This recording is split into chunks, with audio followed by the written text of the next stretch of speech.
Si tu ne sais pas comment obtenir ton premier client en copywriting sans portfolio et sans expérience, regarde bien cette vidéo jusqu'à la fin parce que je vais te donner 5 choix que tu as aujourd'hui en 2022-2023 pour obtenir ton premier client, même si tu n'as aucune expérience aujourd'hui et que tu n'as aucun portfolio. Déjà, j'aimerais revenir sur une notion qui est très importante pour moi. Ne pas avoir d'expérience ou de portfolio ne veut pas dire que tu n'as pas de compétences. Les deux sont complètement opposés. Tu peux avoir une compétence et ne pas avoir encore l'expérience nécessaire sur le marché. Typiquement, lorsque j'étais moi-même coach sportif, j'avais toutes les notions en coaching sportif. Donc, on apprenait à l'école où je me formais, où je lisais des livres, où je pouvais regarder des vidéos YouTube, des tutos comme tu es en train de le faire maintenant. Donc, engranger de la compétence, d'accord, engranger de la connaissance, mais ne pas avoir l'expérience pratique.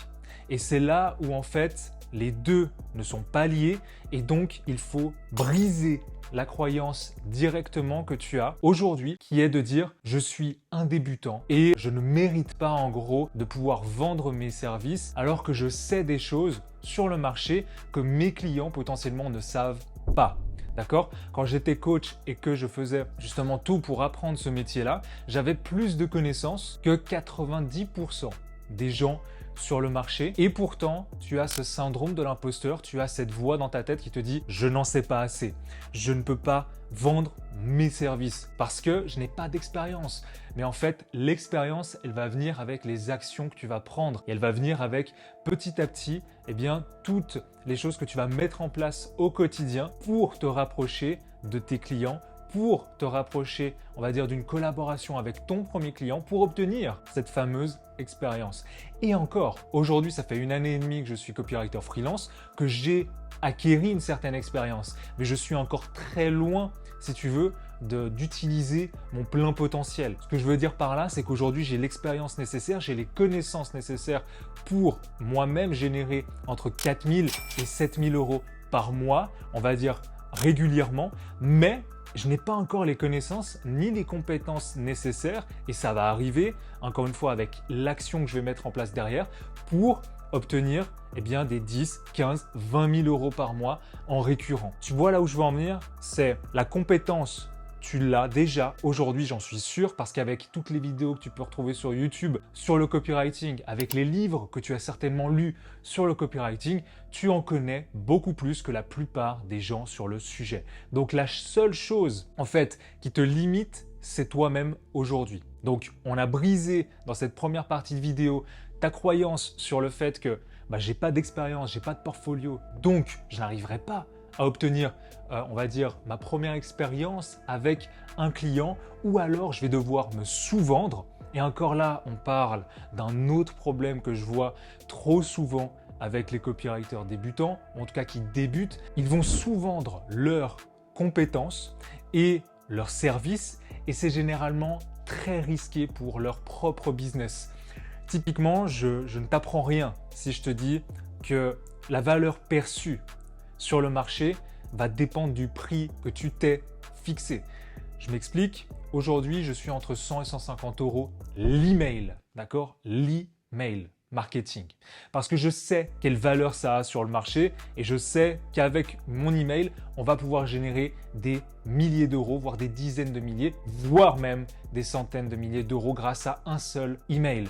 Donc la valeur perçue que j'ai moi-même de mon propre business, elle est très haute. Et quand je dis mes prix à mes clients, ils me prennent déjà beaucoup plus sérieusement que quelqu'un qui va se sous-évaluer, qui va dire 10 euros l'email, 5 euros l'email, comme on peut le voir sur certaines plateformes en ligne.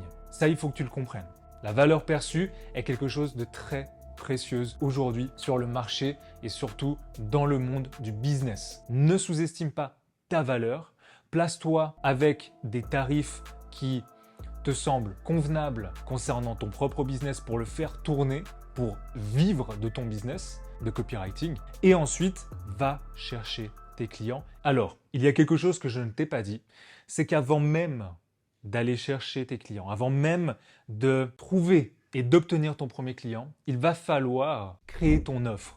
Qu'est-ce que tu offres sur le marché? Ça n'a pas besoin d'être quelque chose de compliqué. Ça peut être tout simplement, je vous écris 10 emails ou j'écris une séquence email pour votre séquence de webinar, votre séquence de lancement pour un produit ou un service, ou alors une séquence typiquement de bienvenue. Déjà, la première question à se faire, c'est ça. Trop souvent, quand j'ai mes coachés, quand j'ai mes élèves en face de moi et que je leur demande « Qu'est-ce que tu m'offres ?»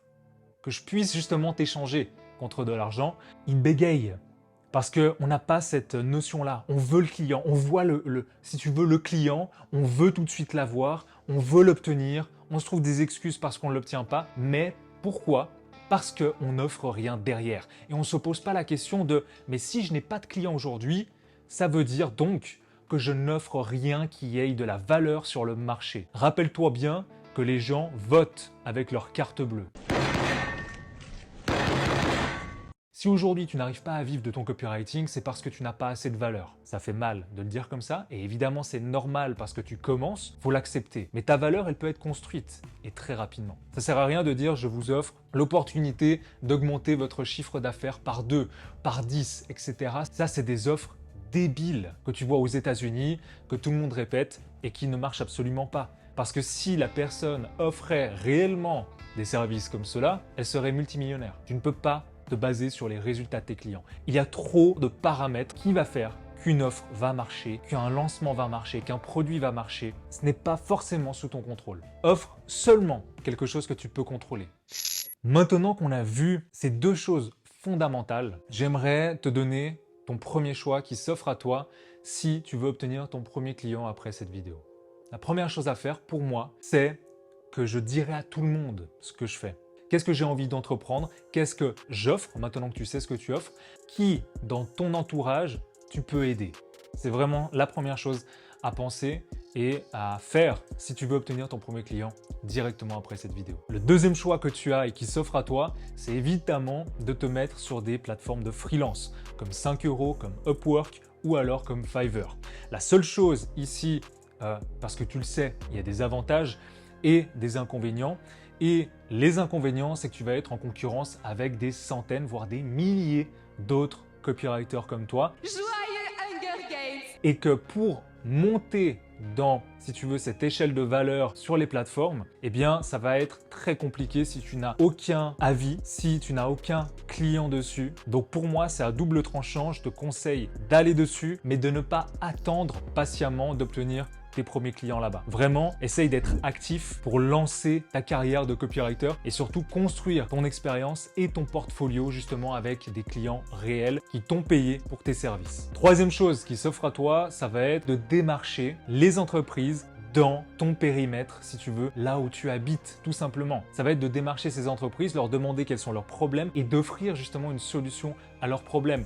Que ce soit de vouloir être en ligne, d'écrire leur pub Facebook, Instagram, réécrire leur page à propos ou alors leur site internet, tu peux écrire pour toutes les personnes qui ont besoin justement d'être sur Internet, d'avoir une présence en ligne. Parce qu'encore une fois, ce qui est en ligne, ça va être les mots et c'est avec quoi on travaille aujourd'hui. Donc, va voir, va démarcher des personnes directement après cette vidéo avec l'offre que tu as en tête, en leur demandant s'ils ont besoin de ça ou même t'intéresser si tu veux à leurs problèmes pour vraiment essayer de le résoudre et de proposer une offre à laquelle ils ne peuvent pas justement refuser pour travailler et commencer à collaborer avec toi et avec tes textes, avec tes mots, avec tes compétences pour gagner en expérience. Quatrième chose que tu peux faire maintenant, ça va être de contacter des entreprises que tu ne connais pas, qui ne sont pas dans ton périmètre, qui ne sont pas là où tu habites.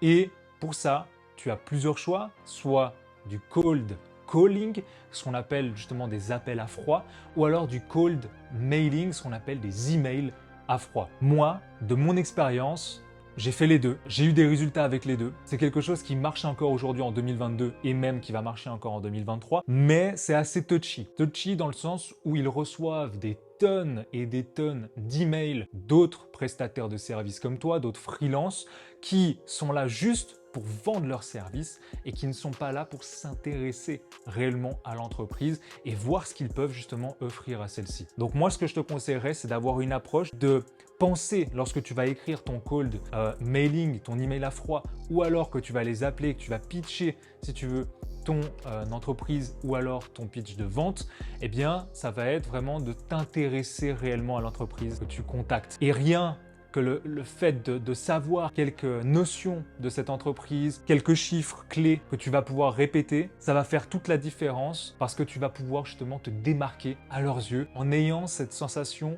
de t'être vraiment intéressé à eux. La cinquième chose maintenant, ce que je ferais, ça serait de créer du contenu comme je le fais maintenant sur YouTube, mais de créer du contenu sur LinkedIn, sur Facebook, sur des plateformes vraiment où les mots importent réellement et où tu peux vraiment montrer déjà comment tu t'exprimes, montrer tes connaissances, tes compétences aux entreprises que tu souhaites contacter. Et si eux viennent directement sur ton site internet ou alors sur ton profil LinkedIn ou Facebook, voir par eux-mêmes que tu sais t'exprimer, que tu sais utiliser la persuasion, que tu sais utiliser la psychologie humaine, que tu sais utiliser des leviers de vente qui marchent, qui font vivre des émotions pendant la lecture, et rien qu'avec justement ton contenu, tu peux recevoir des demandes de clients presque en automatique. Et rien que le fait d'écrire tous les jours du contenu sur LinkedIn, sur Facebook, sur Twitter, sur des groupes, etc., tu vas améliorer justement tes compétences, tu vas prendre beaucoup plus confiance en tes capacités d'écriture, en tes capacités rédactionnelles aussi, et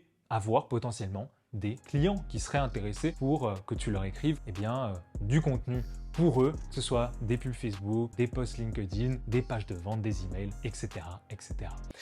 Maintenant que tu sais comment trouver ton premier client et que je t'ai donné 5 choix qui s'offraient à toi, même si tu n'as pas d'expérience ou de portfolio, tu peux cliquer ici où je te montre comment écrire un email à froid, qui est ma spécialité, et je te montre ça de A à Z, où tu vas pouvoir justement apprendre à écrire un mail à froid et recevoir des réponses positives de tes potentiels clients.